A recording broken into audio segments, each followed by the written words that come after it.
The winter storm of February 13 to 17, 2021 in North America, informally referred to as Winter Storm Uri, was a large snow and ice storm that had a major impact on the United States, northern Mexico, and parts of Canada. February 13th to 17th, the storm began in the Pacific Northwest and quickly spread to the southern United States, and after a couple of days it moved to the Midwest and Northeast of the United States. The storm put more than 170 million Americans under a storm warning issued by the U.S. National Weather Service, and more than 9.9 million people in the U.S. and Mexico were left without electricity, primarily due to the energy crisis in Texas in 2021. The power outage was the largest in the United States since the shutdown in 2003. The storm contributed to a severe cold wave that hit most of North America. The storm also brought severe destructive weather to the southeastern United States, including several tornadoes. On February 16th, the hurricane killed at least 20 people, and another 13 people for reasons indirectly related to the hurricane. On April 30th,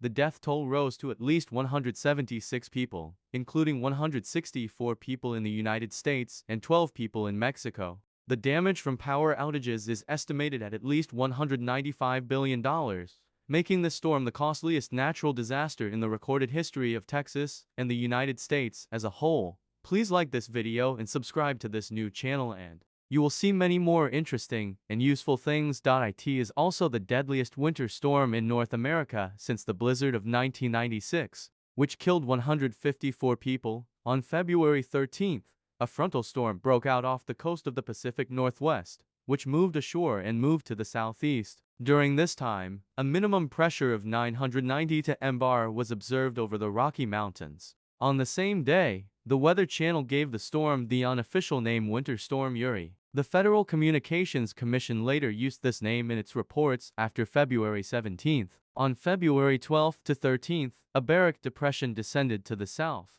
from northern California to northern Mexico, along which moisture was sent from Texas to the area of the storm, which was shifting to the southeast. Over the next few days, the hurricane began to develop as it entered the southern states and moved into Texas. On February 13th to 14th, a second, much larger Baric Depression formed over the central United States, helped by a southward shift from the polar vortex, while the winter storm moved into Texas. By February 15th, the depression had fully formed, sending a significant amount of moisture into the storm zone, as well as contributing to a cold wave that affected most of the central and eastern United States. Wind speeds in the high-altitude jet stream around the Baric Hollow reached 170 miles per hour. On February 15th, the storm system formed a new depression off the coast of northwestern Florida when the storm turned to the northeast and increased in size. On February 16th, the hurricane spawned another low-pressure center in the north as the system became more organized and moved to the northeast.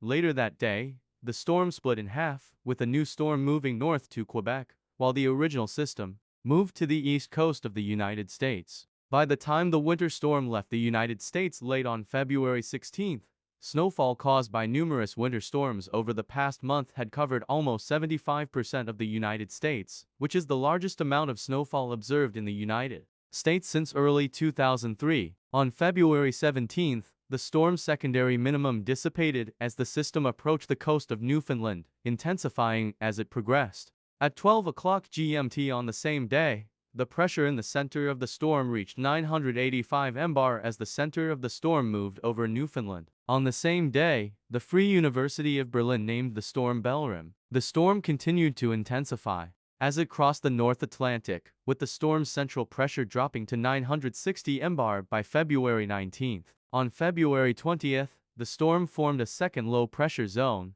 which gradually began to weaken as it moved northwest towards Iceland. After that, the storm turned west on February 22nd, gradually weakening, passed through southern Greenland and dissipated on February 24. On February 14th, as a result of the storm, more than 170 million U.S. citizens were under storm warnings of varying severity, which is a record high over the past 15 years. According to the National Weather Service, more than 120 million of these people were under winter storm or ice storm warnings. The winter storm caused power outages across the United States, leading to power outages in more than 5.2 million homes and businesses, the vast majority of which were in Texas, making it one of the largest power outages in modern U.S. history, the largest since the 2003 disaster. The storm claimed the lives of at least 164 people in the United States, 151 of them in Texas. The initial death toll was estimated at 70 people, but after gathering additional information, it was increased. Insurers estimated the damage from